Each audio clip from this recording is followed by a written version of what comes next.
Ya, salam sejahtera bagi kita semua yang dikasihi Tuhan. Shalom.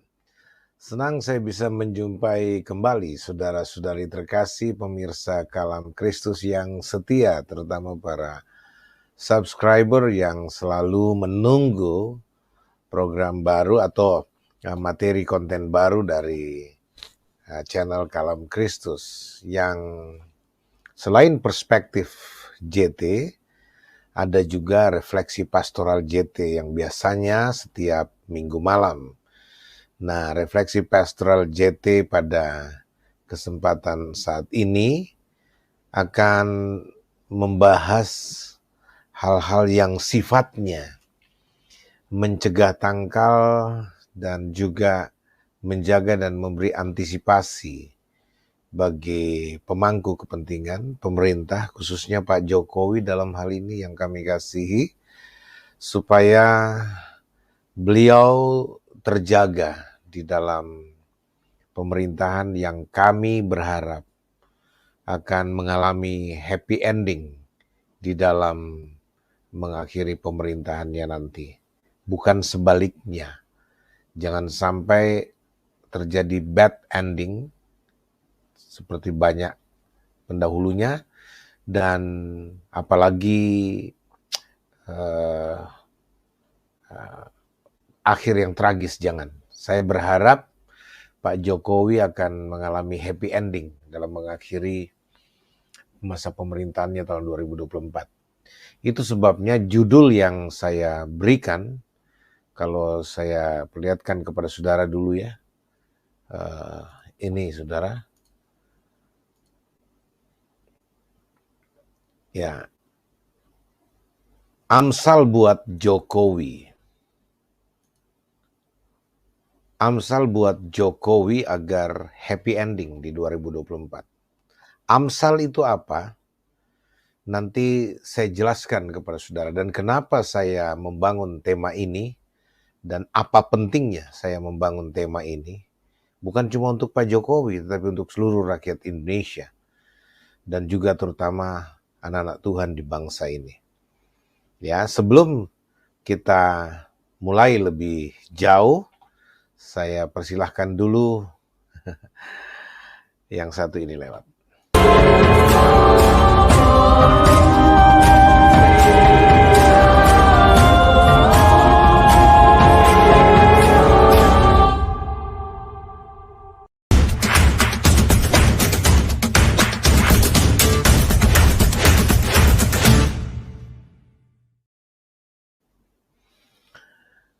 Iya, saudara-saudara terkasih,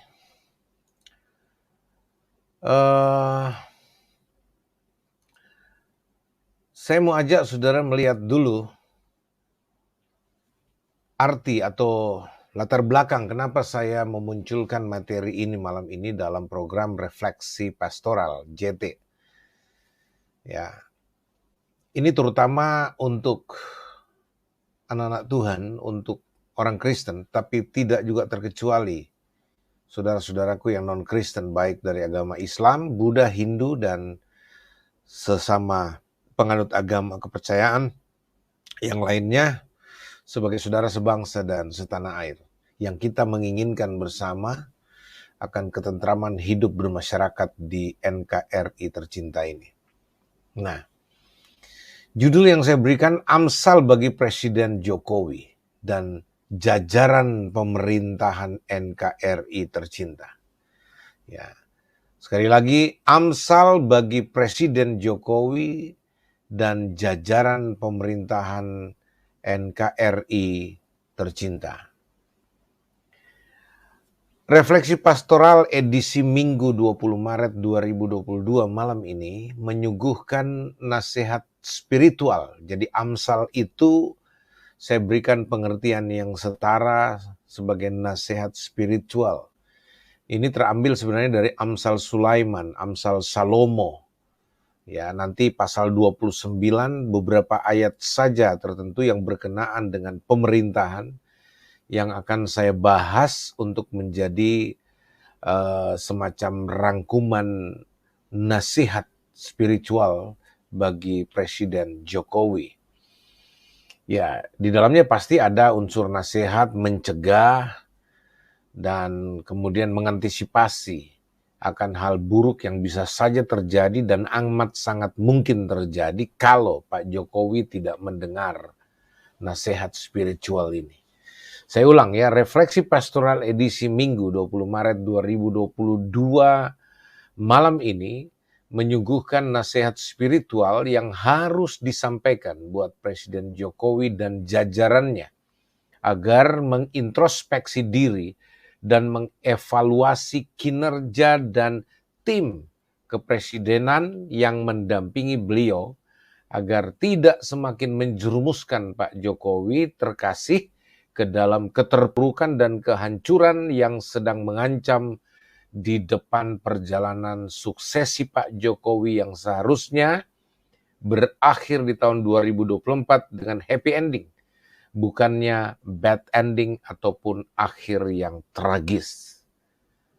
Apa itu yang akan mengancam dan bagaimana bisa mengantisipasi ancaman itu supaya tidak berwujud nyata dalam karir pemerintahan Pak Jokowi? Mari kita ikuti lebih lanjut pembahasannya. Kita baca dulu yang pertama ya.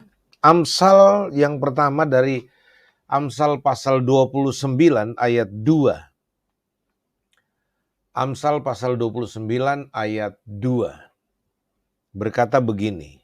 Ya. Amsal 29 ayat 2 itu bilang, jika orang benar bertambah, bersukacitalah rakyat. Tetapi jika orang fasik memerintah, berkeluh kesahlah rakyat. Sekali lagi, jika orang benar bertambah, bersukacitalah rakyat. Ya. Tetapi jika orang fasik memerintah, berkeluh kesahlah rakyat. Ini Amsal yang pertama. Maksudnya butiran dari nasihat rohani yang pertama yang saya munculkan dari kitab Amsal pasal 29 ayat 2. Yang bunyinya telah kita dengar tadi. Sekali lagi kalau perlu, jika orang benar bertambah, bersukacitalah rakyat. Ya.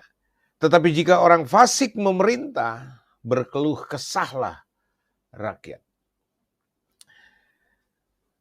Saya bisa memahami ini secara baik dalam konteks pemerintahan, bahwa jika orang benar bertambah di dalam sebuah pemerintahan, baik itu yang bersifat negara ataupun kerajaan, saudara-saudara, maka bisa dipastikan rakyat akan bersukacita. Karena kalau orang benar memerintah atau orang-orang benar ada di jajaran pemerintahan, maka pastilah pemerintahan akan dikelola dengan benar. Ya, kebenaran yang menjadi dasar dia memerintah, kebenaran dan keadilan itu yang menjadi fondasi pemerintahannya, dan filosofi pemerintahannya juga adalah kebenaran. Ya. Kalau saya kutip satu ayat lagi di dalam Yesaya 32 ayat 17 berkata, di mana ada kebenaran, di situ akan tumbuh damai sejahtera. Dan akibat kebenaran ialah ketenangan dan ketentraman untuk selama-lamanya. Sekali lagi, Yesaya pasal 32 ayat 17 berkata, di mana ada kebenaran, di situ akan tumbuh damai sejahtera. Dan akibat kebenaran ialah ketenangan dan ketentraman untuk selama-lamanya. Jikalau Anda masukkan kata tidak di dalam ayat ini, kata negatif tidak, dia akan berbunyi seperti ini. Di mana tidak ada kebenaran, di situ tidak akan tumbuh damai sejahtera.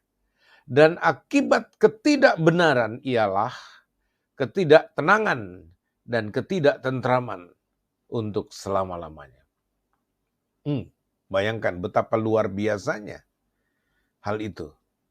Itu sebabnya di dalam Yesaya pasal 9 ayat 5 dan 6 yang berbicara tentang pemerintahan Sang Mesias di atas tahta Daud. Kenapa berlangsung kekal sampai saat ini dan selama-lamanya? Dampak dari pemerintahan kekekalan, pemerintahan Sang Mesias, itu dapat kita rasakan sampai saat ini. Bahkan orang-orang dengan sukarela memberi dirinya diperintah, diperhamba oleh Sang Mesias. Menjadikan Yesus Kristus sebagai Tuhan, sebagai Tuhan yang mendominasi kehidupannya. Karena apa? Rahasianya kalau Anda buka dan pelajari dengan baik Yesaya 9 ayat 5 dan 6. Karena dia, Sang Mesias itu mendasarkan pemerintahannya di atas dasar kebenaran dan keadilan. Keadilan dan kebenaran itu yang harus menjadi fondasi bagi pemerintahan yang benar. Nah, saudara-saudara yang kasih, ini kenapa menjadi sangat penting? Karena negara ini sedang ada dalam bahaya keterpurukan, chaos, dan ancaman kehancuran di mana-mana. Ya, saya nggak menakut-nakuti. Ya, tetapi secara spiritual saya merasakan itu. Sehingga saya juga terpanggil untuk memberikan penjagaan terhadap bangsa dan negaraku, Indonesia tercinta ini. Agar tidak sampai mengalami kehancuran. Tentu kalau ini mau didengar oleh pemangku kepentingan, terutama Bapak Presiden kita terkasih, Bapak Presiden Insinyur Joko Widodo, yang amat sangat kami hormati selaku Presiden di Negara Kesatuan Republik Indonesia ini. Saudaraku, kita kembali ke ayat 2 dulu. Jika orang benar bertambah, yang dimaksud di sini adalah jika orang benar bertambah bilangannya di dalam struktur pemerintahan, di dalam lembaga-lembaga pemerintahan, tidak perlu harus jadi orang nomor 1. Tidak perlu. Dalam sejarah Alkitab juga banyak anak-anak Tuhan, banyak hamba-hamba Tuhan posisinya cukup di second liner. Ya, di posisi kedua, 3, ataupun 4. Tapi dia ada di posisi strategis untuk menyumbangsihkan kecerdasannya, kepintarannya, talenta, dan karunia-Nya, dan hikmat Tuhan yang ada padanya. Agar dapat berkontribusi positif bagi kemajuan dan perkembangan bangsa. Itu cukup.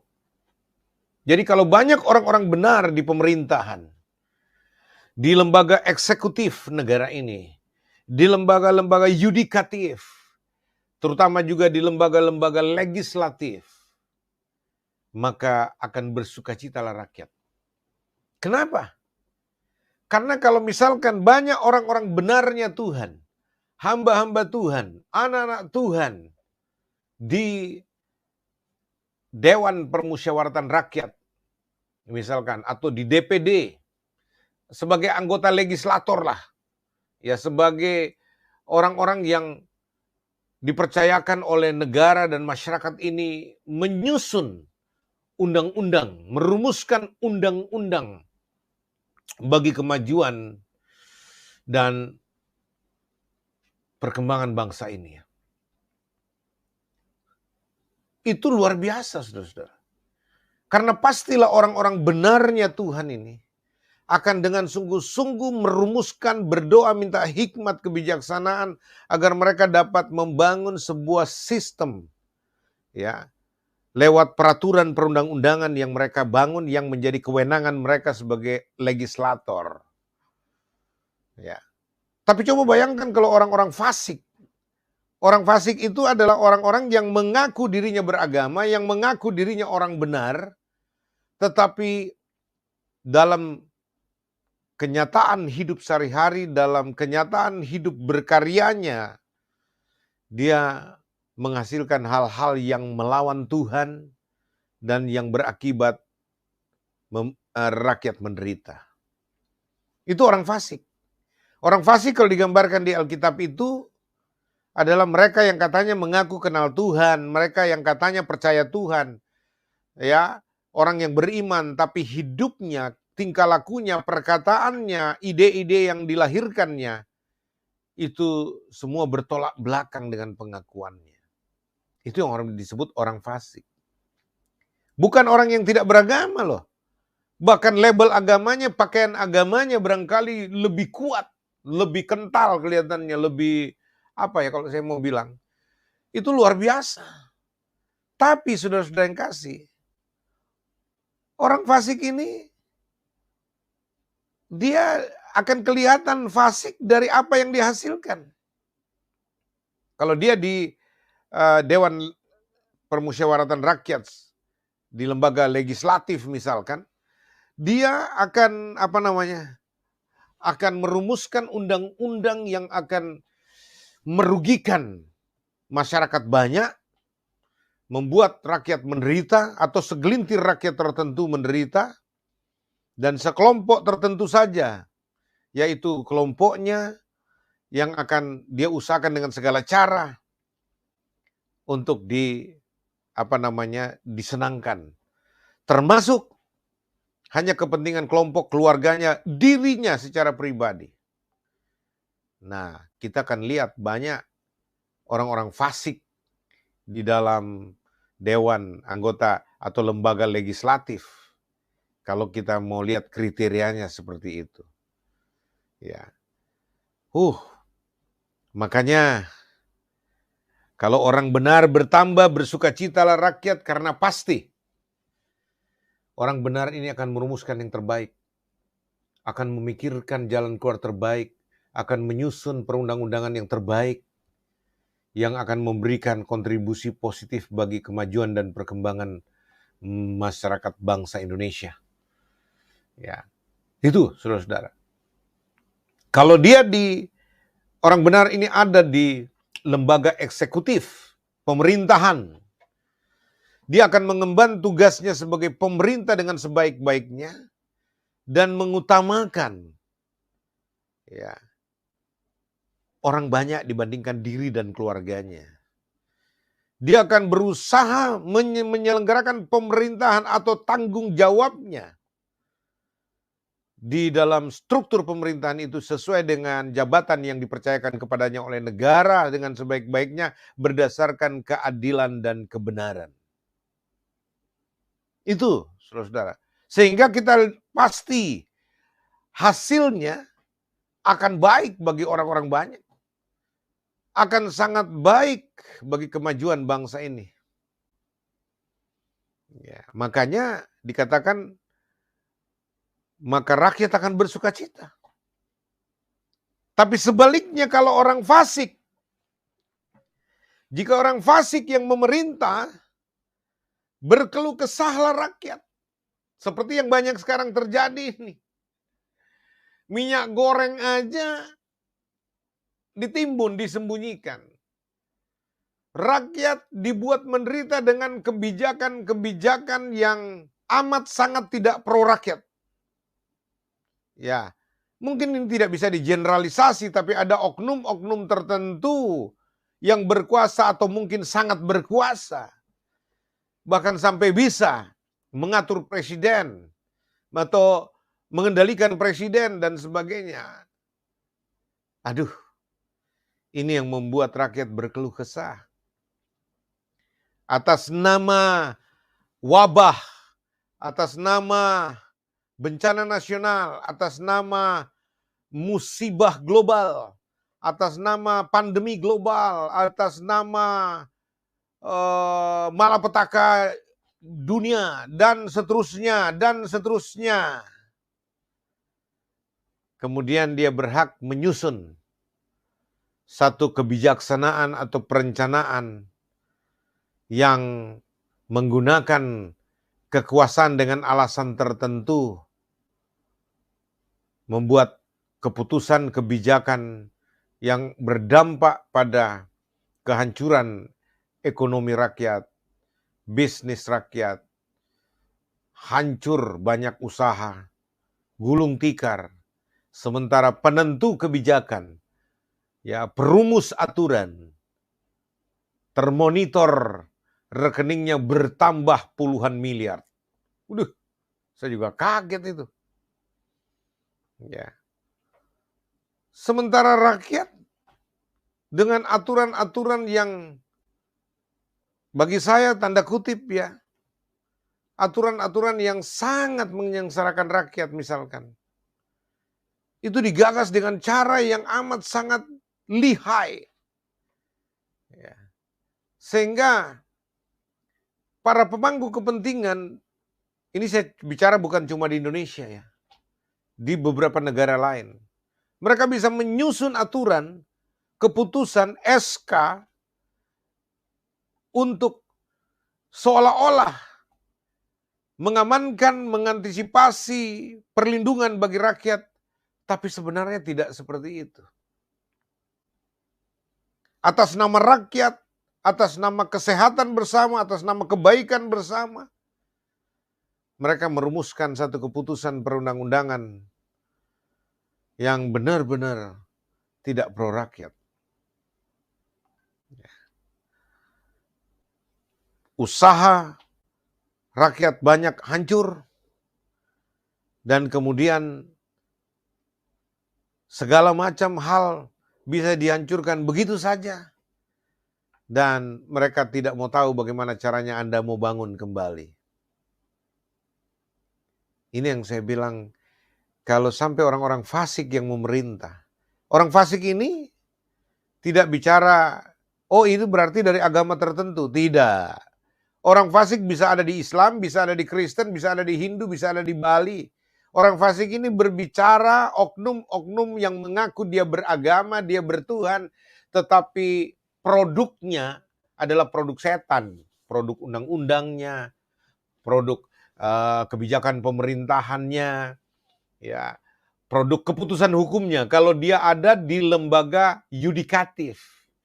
Nah, kalau orang-orang fasik ada di lembaga-lembaga yudikatif dalam merumuskan aturan hukum atau menyelenggarakan peradilan, baik itu kehakiman, kejaksaan, dan lembaga-lembaga yang terkait di dalamnya termasuk kepolisian, ya, sebagai lembaga penyidikan dan seterusnya. Kalau di sana pemangku kepentingannya adalah orang-orang fasik, hanya pakaian agama saja, dia dikenal sebagai orang yang beragama, tetapi sebenarnya dia adalah orang fasik, maka menderitalah rakyat. Maka keadilan pasti dijungkir balikkan. Ya, keadilan muncul terbalik. Kenapa dikatakan diserukan, diteriakin oleh Nabi Habakuk? Karena ya itu saudara-saudara, penyelenggara negara di bidang hukum itu memanipulasi hukum dan kemudian membuat keadilan dan kebenaran terpuruk. Nggak bisa ditampik itu, saudara-saudara. Ya. Banyak hal kita sudah lihat di negara ini, bagaimana hukum dipolitisasi, ya, dan kemudian hanya menguntungkan pihak-pihak tertentu. Orang-orang kuat tidak terjamah hukum. Hanya orang-orang lemah yang akan ditumbalkan demi menjaga eksistensi para pelanggar hukum yang berdasi berjas itu, sehingga dia tidak dijamah oleh hukum. Ya. Waduh. Rakyat jadi menderita. Rakyat berkeluh kesah. Makanya Pak Jokowi untuk Amsal yang pertama ini, saya mau peringatkan, Pak, introspeksi diri, Pak. Pak Presiden, evaluasi kinerjamu, Pak. Evaluasi tim yang ada di sekitarmu, terutama mereka yang punya hak membisik, juru bisik Bapak. Ya. Apakah betul-betul yang dia bisikkan ide-ide, program-program yang berpihak kepada rakyat, atau hanya atas nama rakyat tetapi sebenarnya tidak demikian?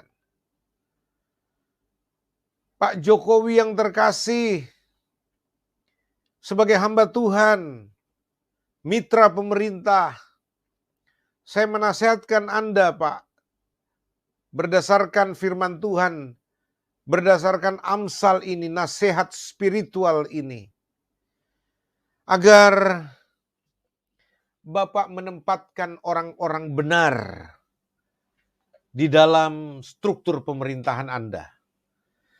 Jajaranmu, Pak Jokowi, hendaknya terdiri dari lebih banyak prosentasi orang-orang benar. Ini tidak bicara dari agama tertentu saja, tidak. Orang-orang benar ada di berbagai agama. Orang-orang baik, orang-orang benar, orang-orang adil yang karakternya mulia. Ada di berbagai agama, saya percaya. Ya. Dimulai dengan apa? Tekadmu, Pak. Tekad awalmu pertama kali memerintah yang membuat rakyat jatuh cinta padamu adalah ketulusan dan kesungguhanmu untuk merakyat. Saya ingat dulu Bapak mengeluarkan satu statement yang melanggar tradisi dan kelaziman. Ya, Bapak tidak mau berjalan atau pergi berdinas lalu dikawal dengan parade foraiders. Ya. Bapak nggak suka ada iring-iringan pengawal yang berlebihan mengawal, ya. Dan melarang jajaranmu melakukan hal itu. Tapi sekarang Pak Jokowi, Anda melihat parade pengawalan yang kembali unjuk gigi, ya, melebihi arogansi di zaman Pak SBY loh. Kalau rakyat melihat. Di zaman Pak SBY sebagai presiden, arogansi pengawalan presiden itu luar biasa, lebay.com. Wah, lalu Anda muncul dan mengikis habis itu. Tapi sekarang Pak Jokowi sadar nggak sadar, waduh.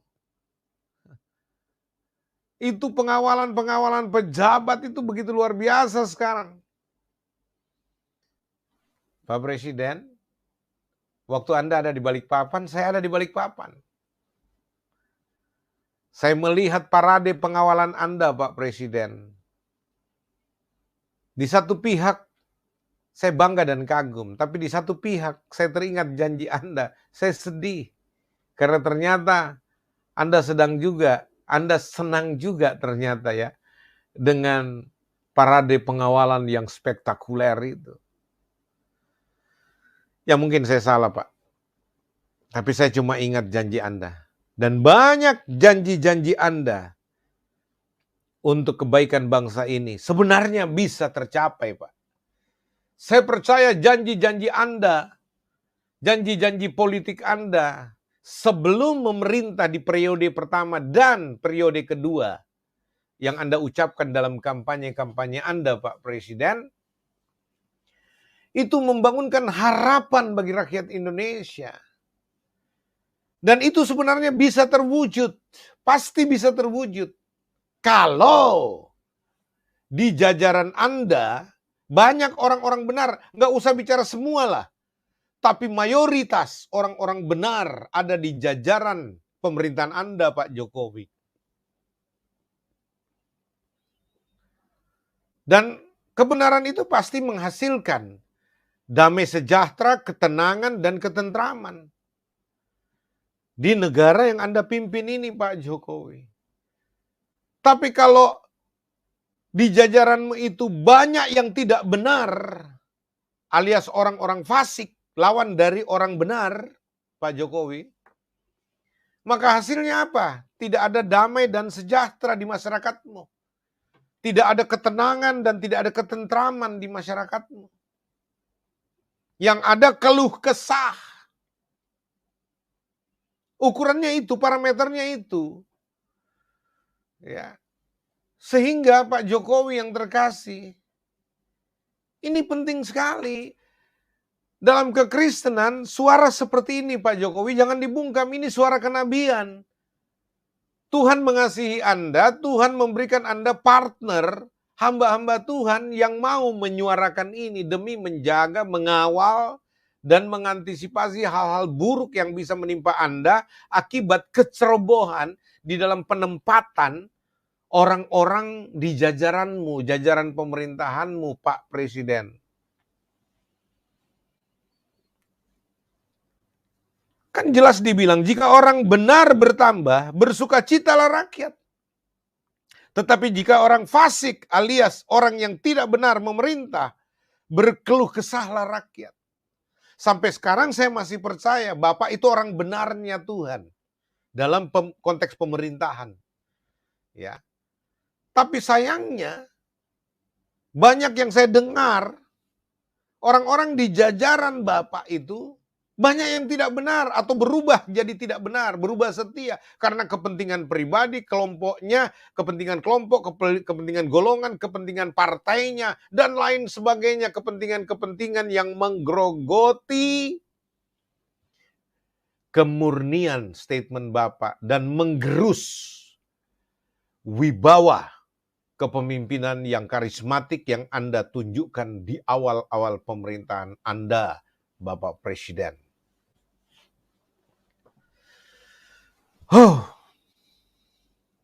Jadi, kalau Anda mau berakhir happy ending dalam pemerintahanmu, Pak Jokowi, sebagai hamba Tuhan saya nasihatkan, boleh dong. Ya, saya bicara selaku hamba Tuhan, Pak. Ya, Pak, lakukan reshuffle sekali lagi. Lakukan reshuffle di jajaran menterimu, di jajaran KSP-mu, ya, di kantor sekretariat presiden.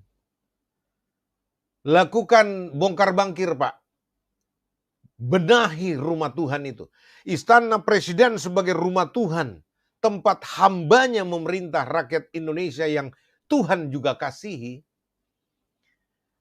Contoh Yesus, Pak. Jangan cuma mencontohi belusukannya Yesus, Pak Jokowi. Kan saya pernah bilang dulu dalam satu materi konten saya tulis thumbnailnya, ternyata Presiden Jokowi Kristen tanda kutip. Artinya pengikut Kristus. Karena apa yang Yesus lakukan, apa yang Kristus lakukan, Pak Jokowi ikut dalam konteks belusukan itu. Yesus dalam pelayanannya 3,5 tahun di muka bumi ini dalam keadaannya sebagai manusia terurap. Sang Kristus itu. Waduh, dia belusukan, Pak. Orangnya aktif, dinamis untuk berbuat baik di mana-mana. Ya. Dan Pak Jokowi ikutin itu. Makanya saya bilang Kristen, pengikut Kristus. Ya. Bukan Kristen agamanya, tetapi saya bicara pola kehidupan yang Bapak tunjukkan dalam konteks kepemimpinan di bangsa ini, seperti Yesus lakukan. Belusukan untuk menjadi berkat bagi orang-orang miskin, orang susah. Dia masuk ke kota, keluar, masuk ke desa-desa, berjalan ke sana kemari untuk berbuat baik, untuk memperhatikan orang-orang susah dan miskin, dan seterusnya. Itu makanya saya bilang, Pak Jokowi ternyata Kristen tanda kutip. Pengikut Kristus di dalam contoh dan keteladanan Yesus yang kami pahami. Ya. Nah makanya pesan pada Amsal yang pertama ini, Pak. Pak Jokowi reshuffle. Benahi jajaranmu. Terutama juga di kantor kesekretariatan presiden, KSP itu. Ya. Tempatkan orang-orang benar, Pak Jokowi, di sisa pemerintahanmu 2 tahun ini. Ya, nggak usah dulu berpikir perpanjangan. Jangan-jangan, Pak, biarkan orang membisikimu dengan hal-hal yang akan menjerumuskan engkau, Pak Jokowi. Alasan apapun, engkau sudah komitmen di awal, engkau tidak akan mencederai komitmen konstitusi. Cukup 2 periode dan tidak bisa dipilih kembali. Ya.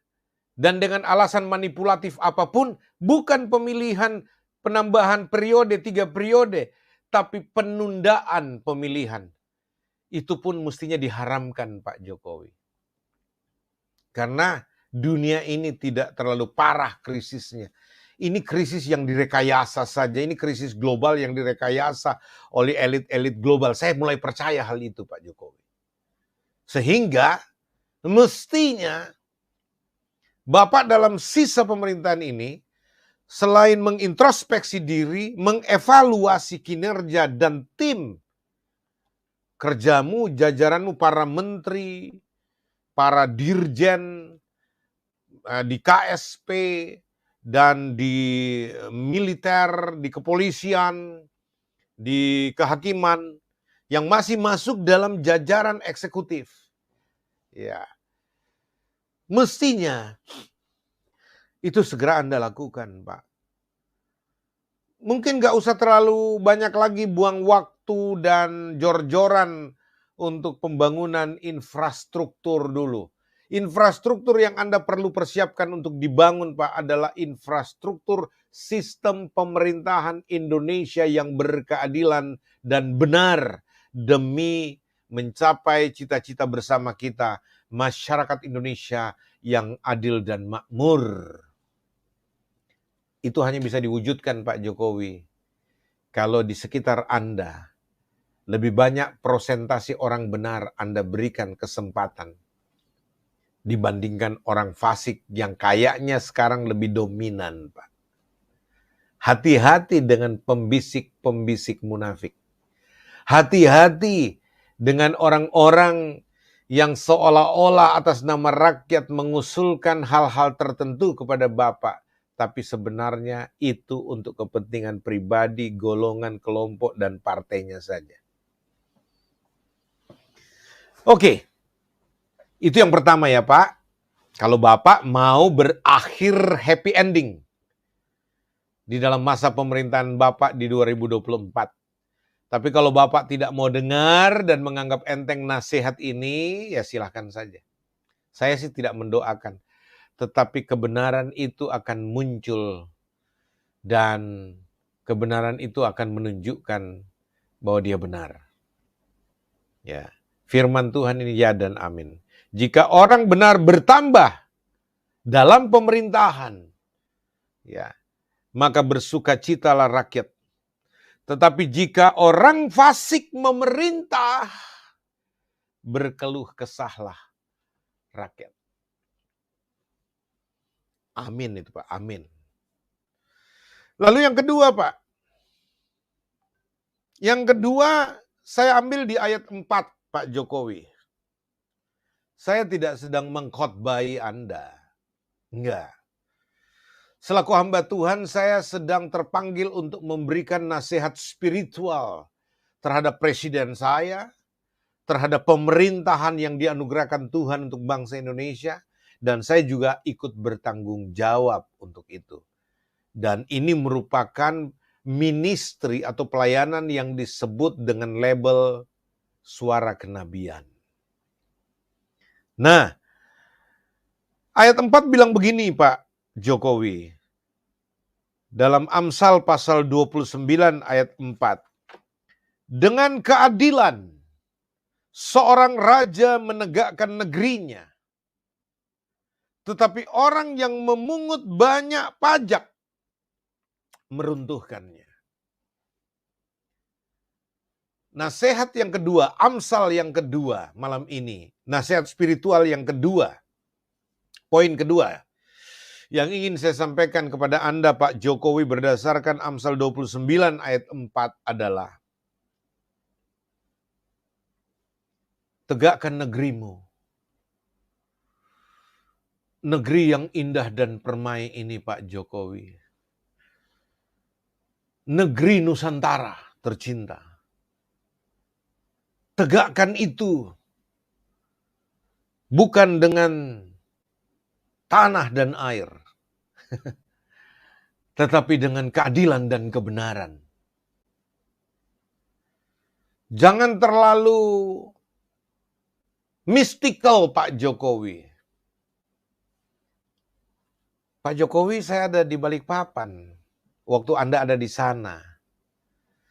Dan saya memonitor kegiatan Anda sampai perkemahan Anda di Penajam, yang merupakan tempat yang sudah ditetapkan oleh Anda dan jajaranmu untuk mendirikan ibu kota baru, ibu kota negara, IKN yang Anda beri nama Nusantara. Nusantara, betapa indah Nusantara, betapa jaya Nusantara, negeri Katulistiwa. Waduh, itu lagu Koes Plus yang dari dulu saya juga suka sekali. Nusantara.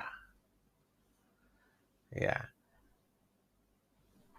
Ini Pak, tegakkan negerimu, kokohkan negaramu, bersejajar dengan negara-negara lain di dunia dengan keadilan dan kebenaran. Sekali lagi, bukan dengan tanah dan air yang dibawa oleh gubernur yang menjadi sebuah kewajiban. Simbolitas-simbolitas ini oke lah, tapi itu simbolitas-simbolitas yang bagi saya bersifat mistikal. Ya. Yang negara ini butuhkan untuk Anda terapkan, Pak Jokowi, adalah penyelenggaraan pemerintahan berdasarkan keadilan dan kebenaran. Adil dan benar. Keadil benaran itulah yang menjadi fondasi pemerintahanmu mestinya. Amata Jokowi. Bapak Jokowi yang terhormat dan terkasih. Dengan keadilan, seorang raja, seorang presiden menegakkan negerinya. Begitu idealnya. Tetapi orang yang memungut banyak pajak meruntuhkannya.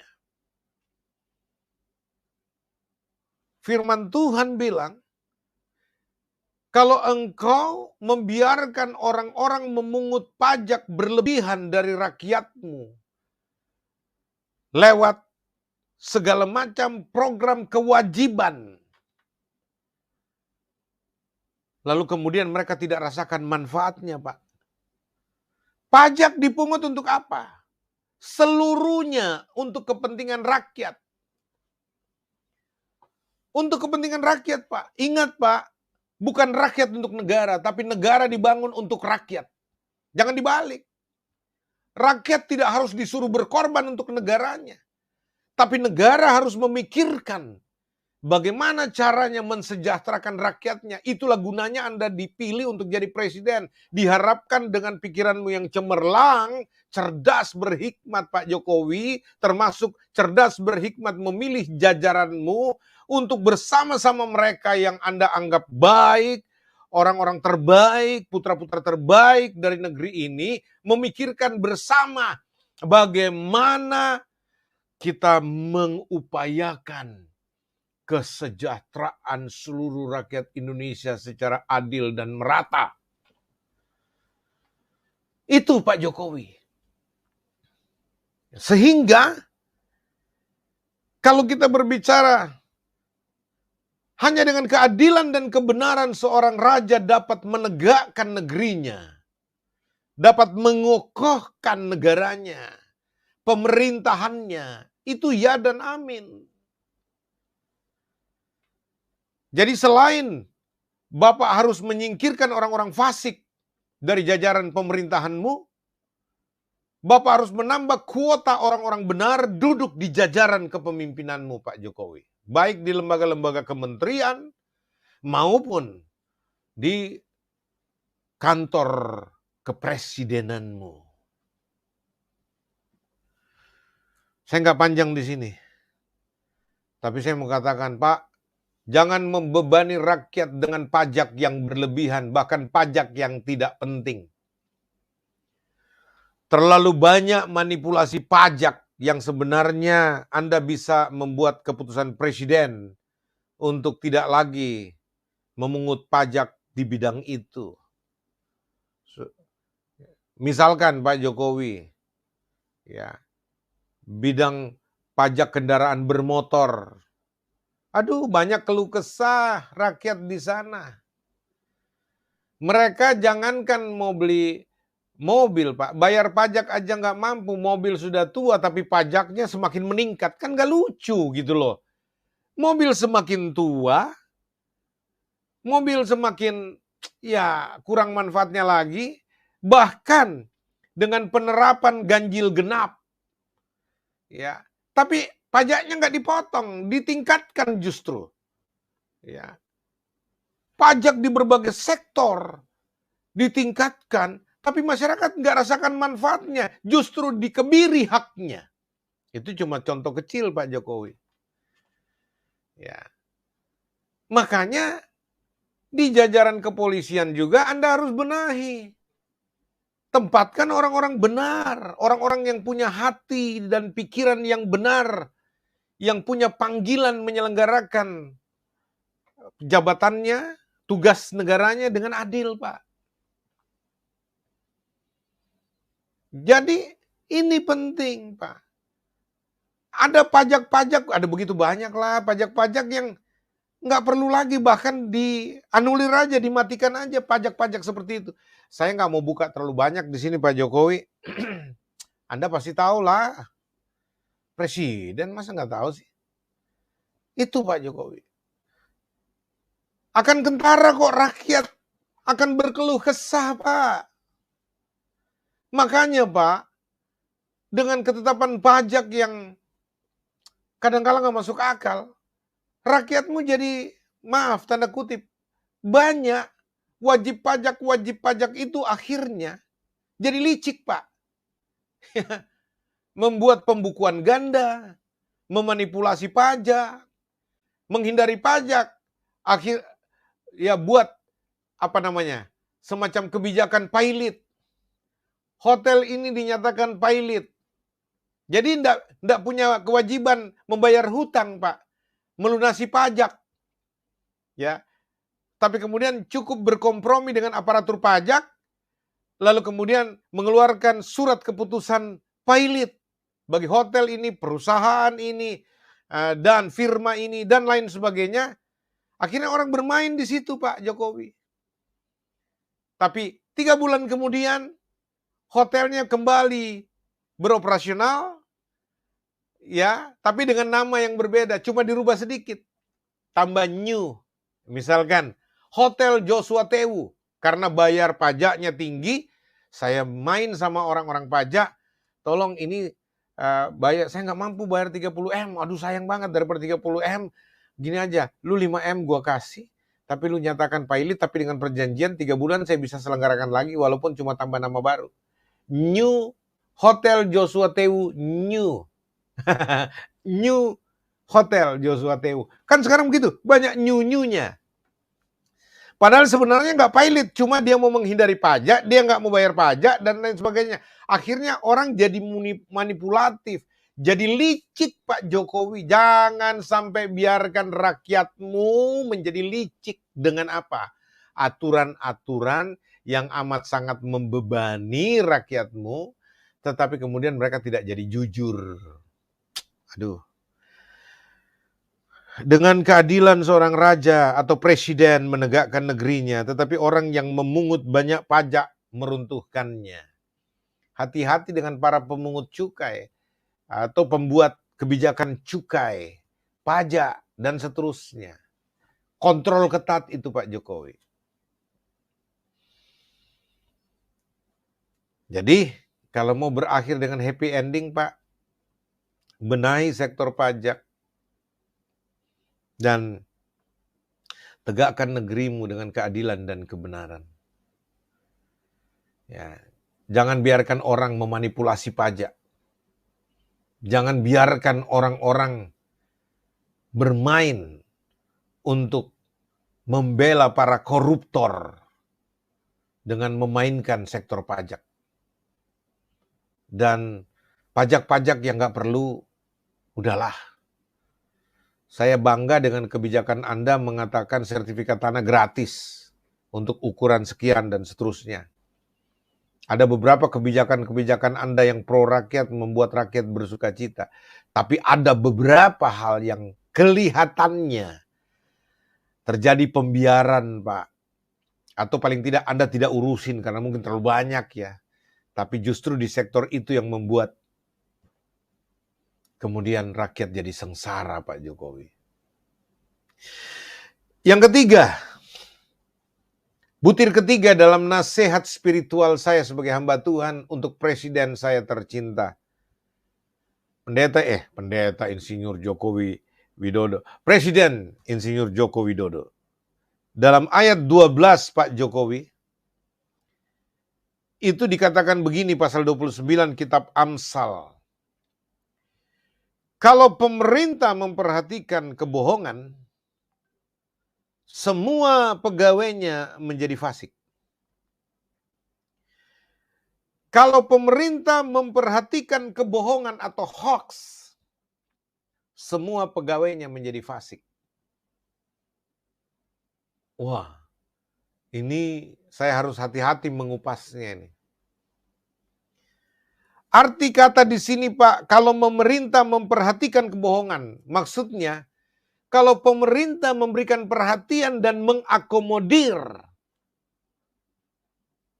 program tertentu, padahal ini kebohongan Pak. Ya. Ini hoax. Berita hoax Anda berikan perhatian, Anda akomodir, dan memberi waktu untuk itu. Maka Pak Jokowi, Alkitab bilang semua pegawaimu akan menjadi fasik. Akan menjadi fasik. Di dalam kefasikan itu ada kemunafikan, Pak. Fasik, munafik. Licik. Dalam kefasikan itu, Pak, ada kemunafikan, ada kelicikan. Itu sebabnya Pak Jokowi, ini harus diperhatikan. Jangan beri kesempatan kebohongan masuk di meja kerjamu, Pak. Jangan ada proyek-proyek fiktif. Jangan ada hal-hal yang sifatnya formalitas-formalitas semu. Yang kontennya nggak ada, isinya nggak ada, tapi badannya ada. Pak, saya nggak usah terlalu detail, Pak. Tapi Pak Jokowi tahulah hal itu.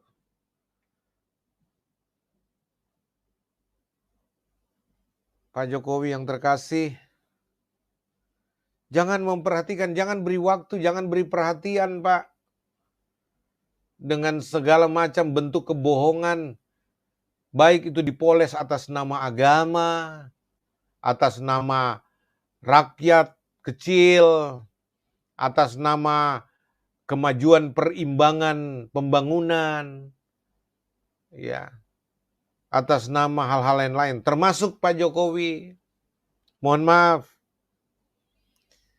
jangan berikan iyamu, persetujuanmu, jangan berikan waktumu yang sangat berharga itu. Semenit pun waktu seorang presiden sangat berharga. Jangan luangkan waktu untuk kebohongan, untuk hoax. Ya. Contoh Pak, tentang isu-isu di Papua. Ya. Tentang bisikan-bisikan manis bahwa semua aman terkendali. Dan belum lagi hal-hal yang berkaitan sama Freeport dan ancaman-ancaman disintegrasi.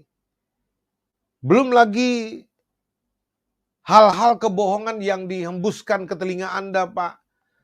Soal, ya, perjanjian ini, perjanjian itu, dan banyak hal lainnya, Pak. Termasuk yang sedang diributkan oleh 8 wakil Maluku nih. Baik anggota legislatif, legislator Kepulauan Maluku ditambah dengan anggota-anggota DPD, para senator mereka. Kurang lebih ada 8 orang saya baca. Ribut masalah LIN. Ya. Lumbung ikan nasional yang dulu Bapak janji mau bangun di Maluku. Berdasarkan proposal yang disodorkan meyakinkan Bapak bahwa Ambon, Maluku itu layak dijadikan lumbung ikan nasional LIN. Ya. Padahal visibility study untuk kelayakan itu, konon kabarnya Pak, itu lebih besar hoax-nya. Artinya tanpa data yang benar, tanpa data empirik yang benar. Termasuk Ambon Newport, ANP,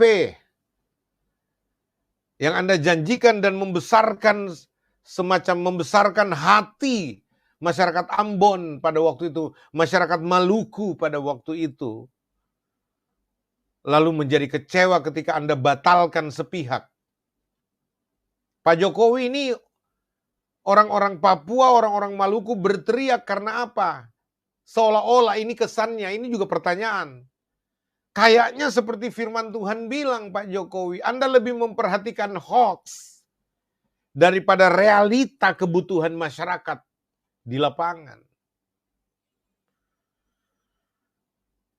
Pak Jokowi yang terkasih, jangan biarkan keputusanmu diprovokasi oleh orang-orang yang punya niat buruk.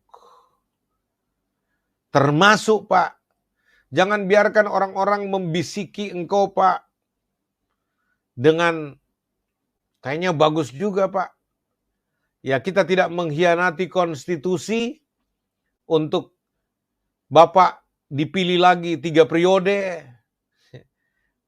Cuma cukup Bapak setuju dan kemudian orang-orang legislatif yang akan bekerja untuk menciptakan atau mempermainkan konstitusi dengan segala macam dalil filosofi mereka. Ya. Jangan Pak, jangan mau dibuai dengan itu. Termasuk penundaan pemilihan umum. Itu pengkhianatan terhadap komitmen reformasi Pak. Saya ingat dulu Pak Jokowi, ketika Pak Harto lengser, gerakan reformasi dimulai.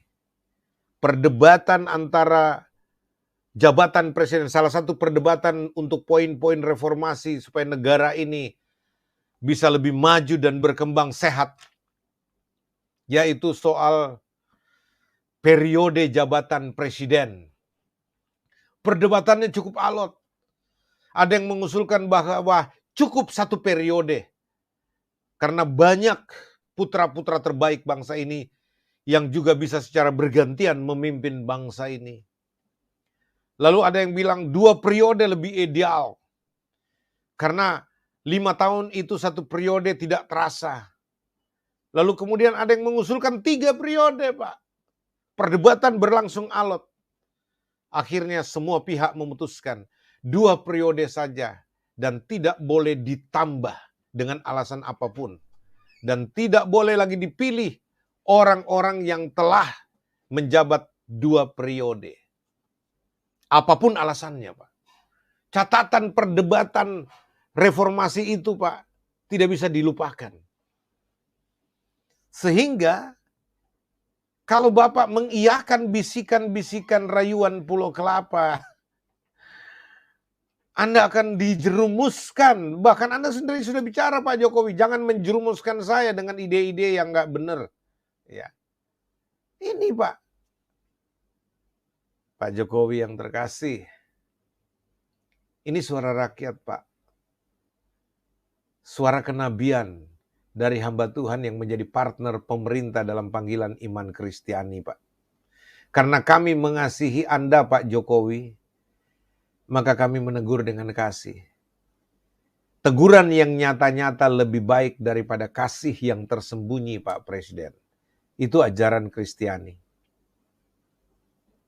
Karena kami mengasihi Anda, kami menegur dengan kasih. Ya. Kalau kami tidak mengasihi Anda, kami biarin aja, Pak. Jadi, kalau Bapak mau berakhir dengan happy ending dalam pemerintahan Bapak di 2024 nanti, berikanlah telingamu mendengar nasihat ini, termasuk poin ketiga ini.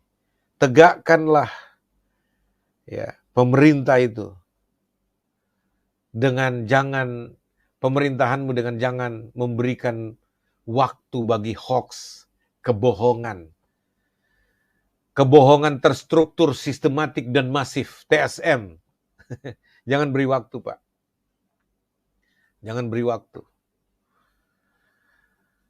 Dan tempatkan orang-orang, Pak, di sekitarmu menjadi penasehat spiritualmu. Jangan cuma dari satu aliran. Mohon maaf, teman-teman yang dari Islam.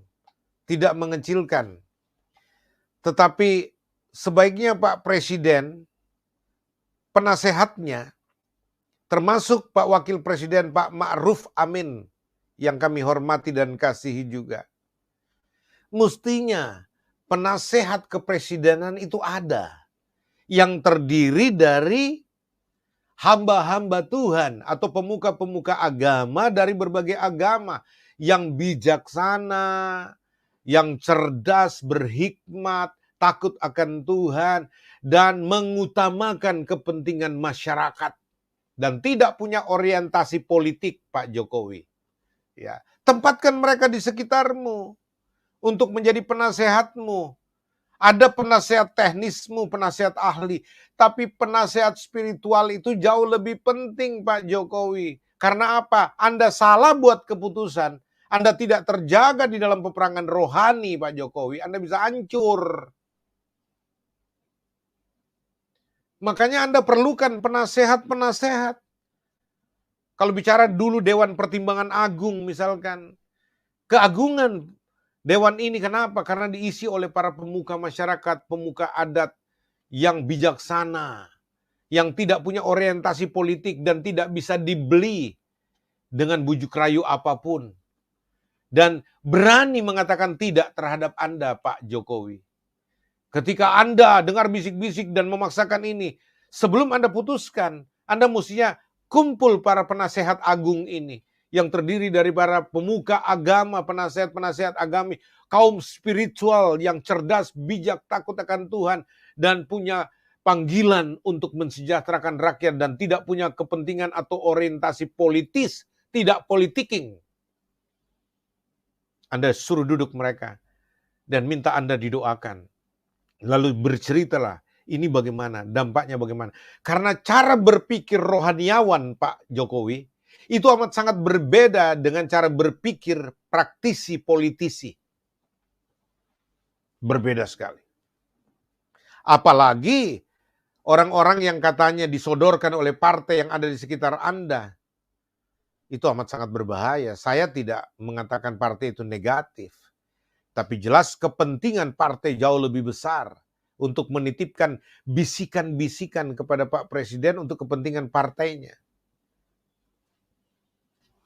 Itu sebabnya dalam poin ketiga ini, supaya Anda terhindar dari jebakan kebohongan hoax yang dibangun oleh tim pembisik kepresidenan atau apapun namanya, Anda perlu penasehat-penasehat spiritual. Saya nggak bicara dukun atau paranormal, itu nggak boleh. Kita bicara pemuka-pemuka agama, orang-orang yang bijaksana dari agama-agama masing-masing. Itu Pak. Lalu yang keempat, dalam ayat 14 pasal 29, ini poin keempat daripada nasihat spiritual seorang hamba Tuhan yang bernama Joshua Tewu saat ini. Ayat 14 pasal 29 bilang begini, raja yang menghakimi orang lemah dengan adil, tahtanya tetap kokoh untuk selama-lamanya. Raja atau presiden yang menghakimi orang lemah dengan adil, tahtanya tetap kokoh untuk selama-lamanya. Wow, ini luar biasa, Pak Jokowi. Karena bagaimanapun Anda itu adalah orang yang dipercayakan di Indonesia ini, orang nomor satu yang dipercayakan untuk menentukan nasib rakyat Indonesia. Ya. Dan Anda bertanggung jawab untuk setiap jiwa orang-orang Indonesia, rakyat Indonesia.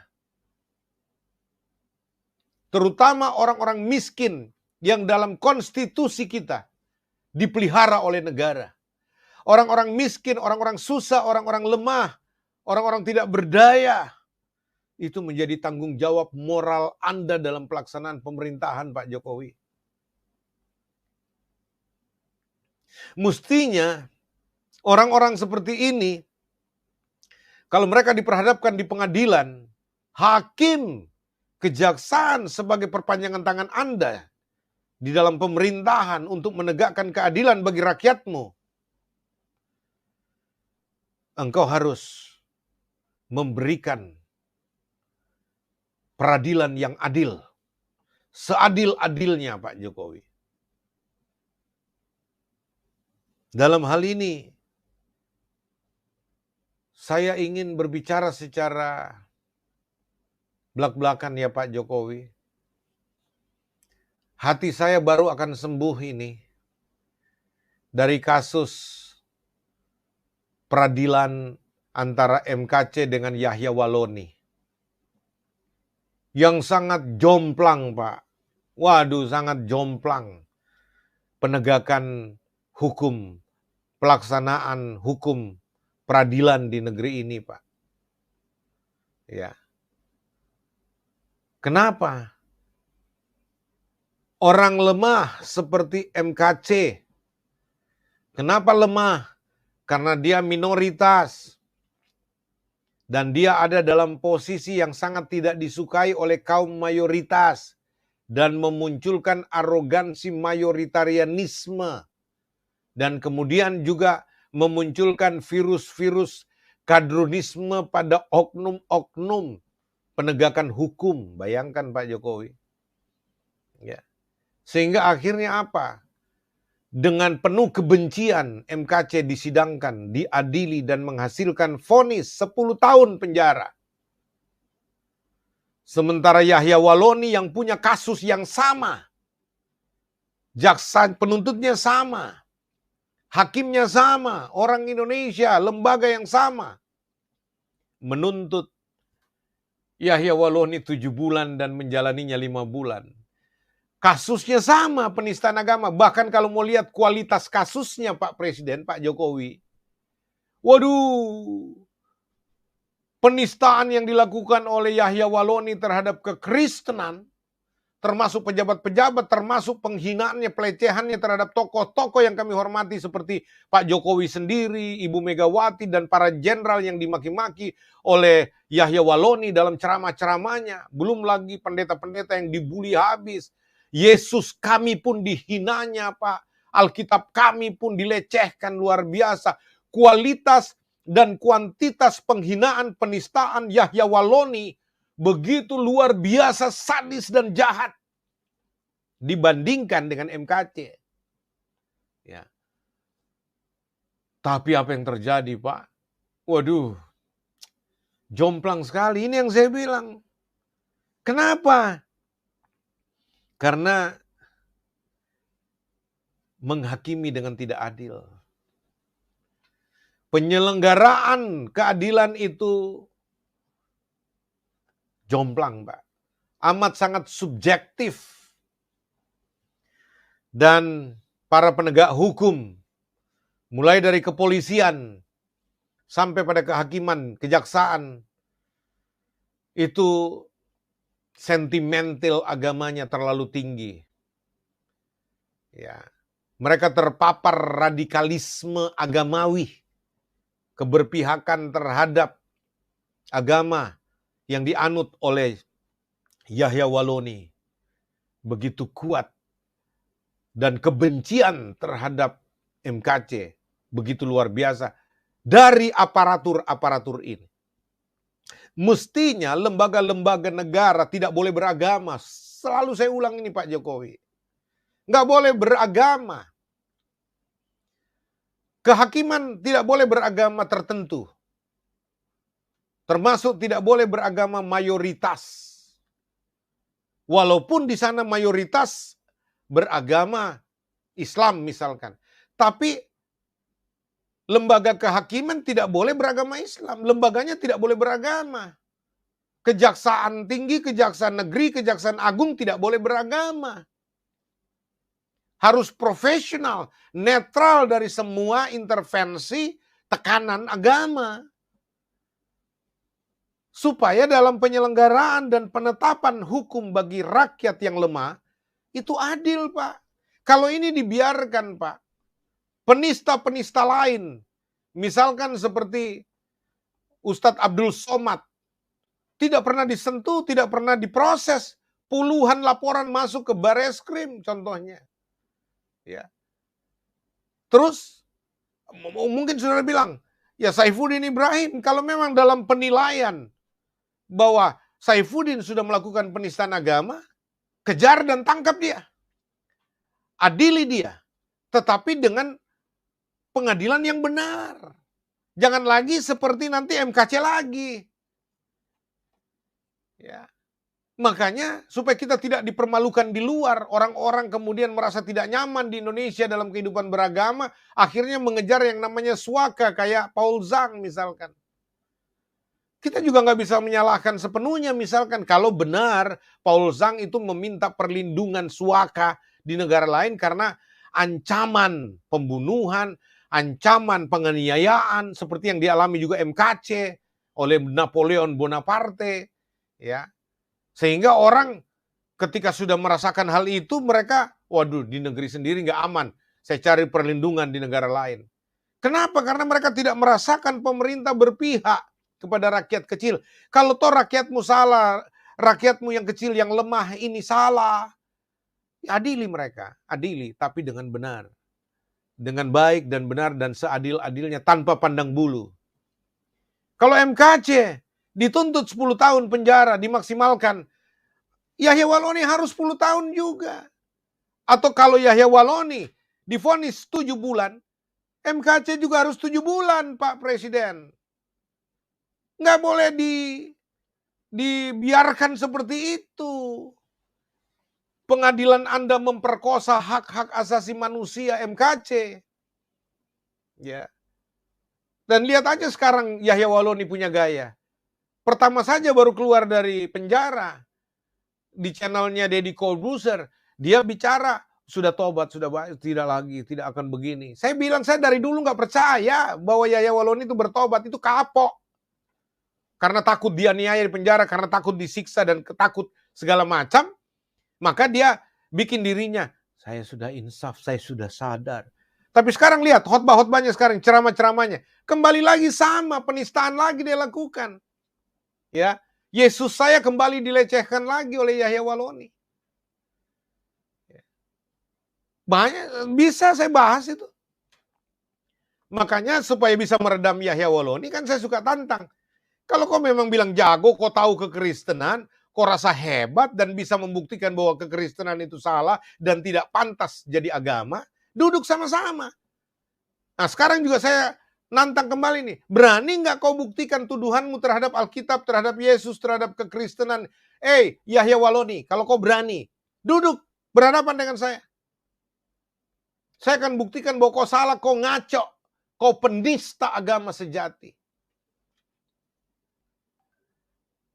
Ini yang saya mau katakan. Percuma. Kalau kita mau berbicara upaya penegakan hukum, tetapi kemudian di pihak lain kita memperkosa hak orang-orang kecil, hak orang-orang lemah.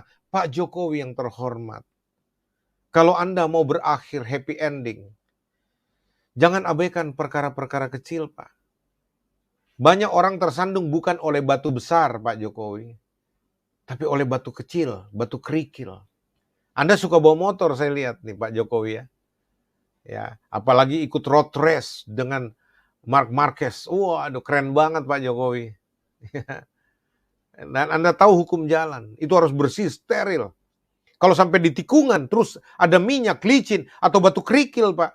Dia kemudian, bisa orang bisa slip dan kecelakaan terjadi. Batu kecil itu bisa menjatuhkan orang. Perkara kecil itu bisa menjatuhkan orang, menumbangkan orang. Kalau perkara besar, Pak, batu besar, orang bisa lebih berantisipasi. Tapi batu kecil, Pak, jangan pikir ya membiarkan pelecehan hak terhadap orang-orang Kristen yang lemah di Indonesia. Itu lalu kemudian Anda mengatakan tidak masalah. Bahaya, Pak Jokowi. Siapapun dia, termasuk orang-orang Hindu, Buddha, semua orang yang punya hak tinggal warga negara Indonesia, haknya harus dijamin sama di depan umum, di depan hukum, Pak. Itu konstitusi kita berbicara begitu. Raja yang menghakimi orang lemah dengan adil, tahtanya tetap kokoh untuk selama-lamanya. Ya Pak Jokowi, itu yang keempat, Pak. Dan yang kelima, yang terakhir mungkin. Ayat 18, Pak Jokowi. Amsal 29 ayat 18. Bila tidak ada wahyu, menjadi liarlah rakyat. Berbahagialah orang yang berpegang pada hukum. Bila tidak ada wahyu. Wahyu itu dalam bahasa Yunani, Alkitab kami, Pak, apokalipsis, pembukaan atau penyingkapan rahasia. Sesuatu yang masih tersingkap maknanya. Itu harus disingkapkan, harus dibukakan. Sesuatu yang masih misteri maksudnya. Yang belum tersingkapkan. Ya. Apalagi kita berbicara. Tidak ada wahyu. Bila tidak ada wahyu, tidak ada penerangan, tidak ada penjelasan, tidak ada penyingkapan akan makna kebenaran dari hukum yang berlaku di Indonesia, Pak Jokowi, maka jadi liarlah rakyat. Bayangkan kalau rakyat liar, Pak, itulah yang bermanifestasi di jalan-jalan, Pak Jokowi. Demo 212 berjilid-jilid. Ya, ini menjadi liar, Pak. Ya, demo buruh yang destruktif, demo-demo yang lain-lainnya, Pak Jokowi. Ya, ini yang saya katakan menjadi liarlah rakyat itu. Karena apa? Tidak ada penjelasan hukum, tidak ada pewahyuan, tidak ada penjelasan akan kebenaran yang berlaku. Bila tidak ada wahyu, menjadi liarlah rakyat. Berbahagialah orang yang berpegang pada hukum. Saya mau tambahkan, Pak Jokowi, nasihat saya kepada Anda, Pak Presiden. Bukan cuma Anda selaku Presiden dan jajaranmu. Artinya bukan cuma Presiden yang membutuhkan penasehat-penasehat arif dan bijaksana dari pemuka-pemuka agama. Menteri-menterimu juga, berikan jatah mereka penasehat spiritual mereka yang sungguh-sungguh bijak. Termasuk Anda bikinkan pemakluman bahwa anggota-anggota dewan, ya, lembaga legislatif itu setiap anggota dewan permusyawaratan rakyat, setiap senator, mereka yang punya kepentingan, mereka yang punya hak untuk menyusun undang-undang, mereka harus didampingi oleh penasehat-penasehat spiritual, penasehat-penasehat agama, penasehat-penasehat rohani, Pak. Supaya mereka terjaga. Karena apa? Lewat penasehat-penasehat spiritual ini, penasehat-penasehat agama rohani, maka tersedialah pewahyuan. Penyingkapan rahasia kebenaran yang kontekstual. Berdasarkan ajaran kitab suci masing-masing dan keyakinan masing-masing.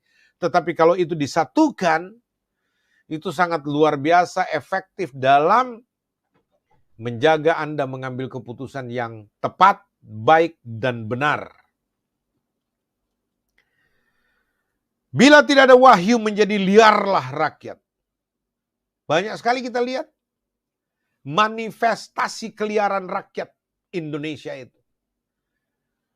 Tawuran, itu juga bentuk keliaran rakyat.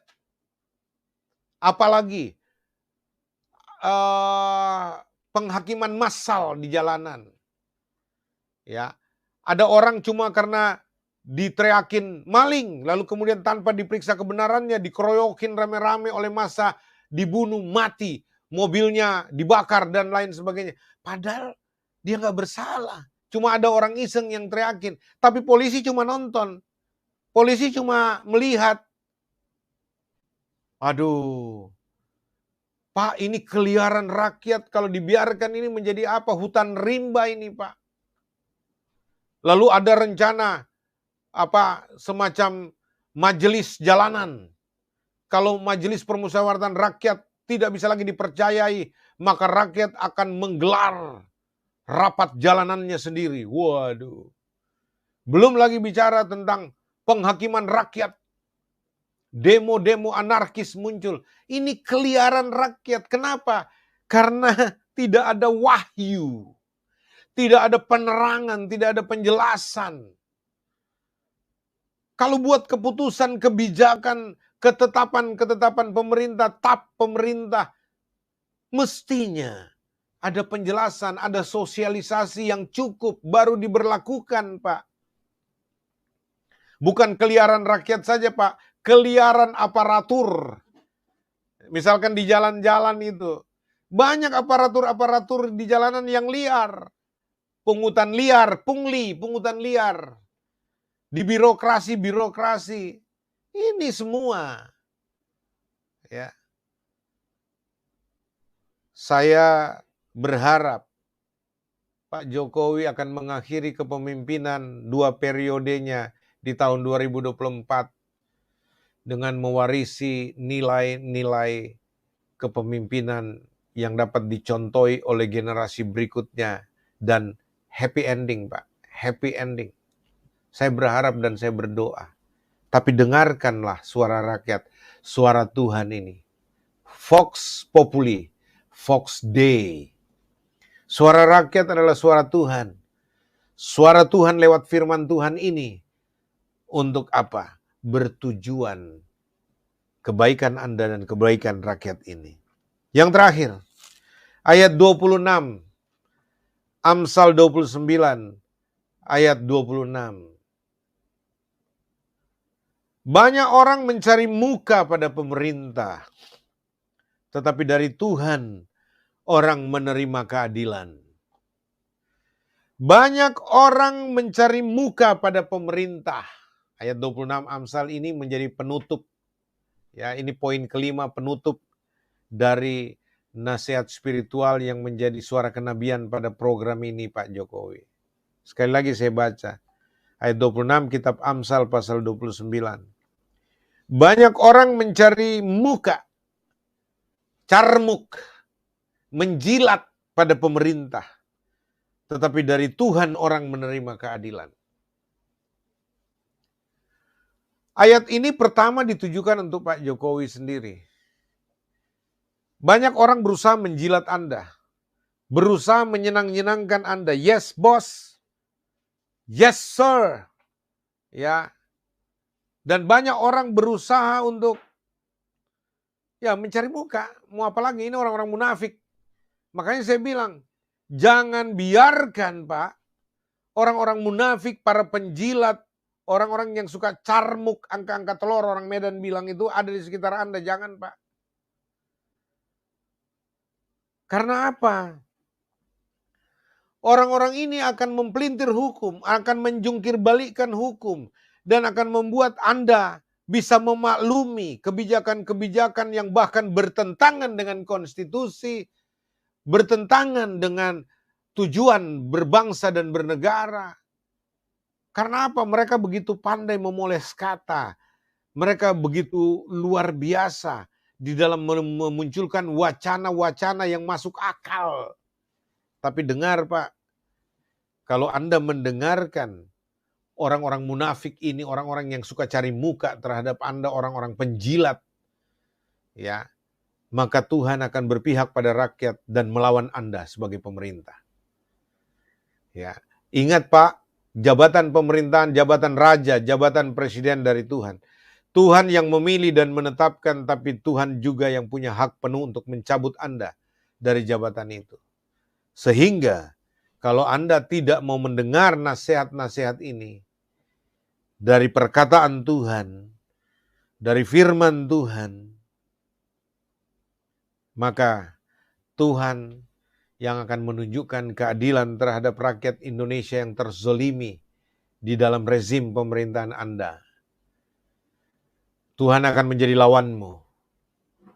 Tetapi kalau engkau mau mendengar nasihat ini dan mulai berbenah, dan sisa 2 tahun ini memperbaiki infrastruktur pemerintahanmu di dalam hal birokrasi pemerintahan yang sudah mulai sakit lagi, dan Anda mengembalikan untuk menjadi sehat, meletakkan dasar yang benar lagi, keadilan dan kebenaran biar memerintah. Ya, karena kalau orang menerima kebenaran, kebenaran itu yang akan memerdekakan dia. Ya, akibat dari kebenaran adalah ketenangan dan ketentraman, damai sejahtera. Untuk itu, saya tidak akan perpanjang lagi Pak Jokowi. Dengan penuh ketulusan dan kasih, dan ini panggilan hati saja untuk menyumbangsihkan sesuatu yang berarti bagi negeri saya tercinta lewat Bapak kami bersama, Bapak rakyat Indonesia, Bapak Presiden pilihan kami, Presiden Joko Widodo. Dengarkanlah suara rakyat. Saya kutip nyanyian Iwan Fals, wahai Presiden kami Jokowi, kamu harus dengar suara ini. Luar biasa.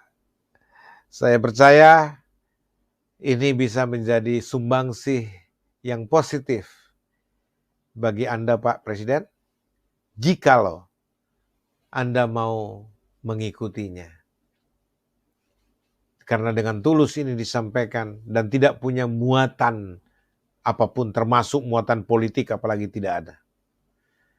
Ini setulus-tulusnya dari seorang hamba Tuhan yang namanya Joshua Tewu, yang pernah menerima hadiah sepeda dari Anda Pak Presiden, dan yang pernah mengajarkan Anda 5 bahasa, ucapan terima kasih dalam 5 bahasa. Ya. Pada waktu itu spesial sekali. Jadi saya tidak menjawab pertanyaan yang biasanya Anda lakukan, tapi Anda meminta saya sebagai salah satu pemimpin di agama Kristen dan di dunia sekolah-sekolah tinggi teologi yang pada waktu itu hadir di Istana Presiden.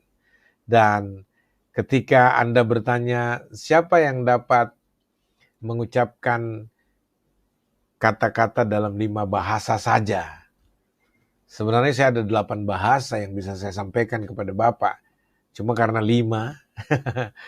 Nah, terus saya angkat tangan, ternyata di belakang saya juga banyak yang angkat tangan. Ternyata mata Pak Presiden tertuju padaku waktu itu. Lalu Bapak bilang, silakan Bapak naik.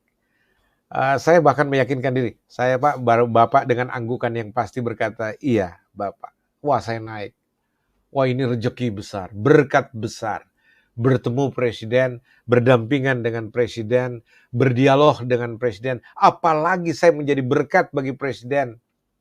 Sehingga walaupun satu kata ucapan terima kasih, dari saya Bapak tahu ucapan terima kasih dalam bahasa Toraja, Kuresumanga. Bapak tahu dari saya ucapan terima kasih dalam bahasa Toba, Batak Toba Tapanuli Utara, Mauliate. Ya, Mauliate mah amata Presiden. Nah, ucapan terima kasih dalam bahasa Batak, bukan orang Batak yang ajarkan ke Bapak. Saya yang ajarkan Bapak. Ucapan terima kasih dalam bahasa Batak, Toba. Termasuk dalam bahasa Karo, bujur. Ya. Lalu bahasa Simalungun, diate tupa. Ya. Lalu Anda melafalkan kembali dengan cara yang menggelikan tetapi perlahan mantap sekali. Ya. Lalu ada perkataan-perkataan yang lain, dan bahkan Waduh, saya senang sekali bisa bersanding dengan presiden tercinta, Pak Jokowi pada waktu itu. Ingat kan pada waktu itu, waktu Pak Lukman Hakim Saifuddin sahabatku masih menjadi menteri dan sohibku Profesor Dr. Thomas Penturi sebagai Dirjen Bimas Kristen ketika itu. Dan saudariku terkasih, Ibu Huta Barat, ya, Lebang, Bu Eri jadi ketua PGI waktu itu. Dan Om Yakob Nahuai masih hidup sebagai ketua PGPI waktu itu. Ya, dan Pak Roni Mandang ada waktu itu sebagai ketua PGLII dan banyak pimpinan lain yang hadir pada waktu itu. Menjadi sebuah kehormatan saya terima dari Tuhan dalam acara itu. Segala puji bagi Tuhan Yesus Kristus tentunya. Makanya saya juga terpanggil selalu untuk berdoa bagi Bapak dan juga untuk memberikan pengawalan-pengawalan sumbangtif seperti pada malam hari ini. Karena kami mencintai Anda. Karena kami mengasihi Anda Pak Presiden. Maka kami berikan masukan, nasihat untuk Anda bisa laksanakan. Demi kebaikan bangsa ini, demi kebaikan Anda. Supaya ketika saatnya Anda mengakhiri pemerintahan Anda Pak Jokowi, happy ending. Sampai di sini. Tuhan memberkati Pak Jokowi dan keluarga dan seluruh jajaran pemerintahan yang Bapak pimpin. Buat semua saudaraku yang telah memberikan pendapatnya di chatting, saya hormati semua chatting Anda. Dan kiranya Tuhan memberkati kita semua. Selamat beristirahat. Salam sejahtera bagi kita semua. Tuhan memberkati Indonesia. Tuhan memberkati kita semua. Shalom.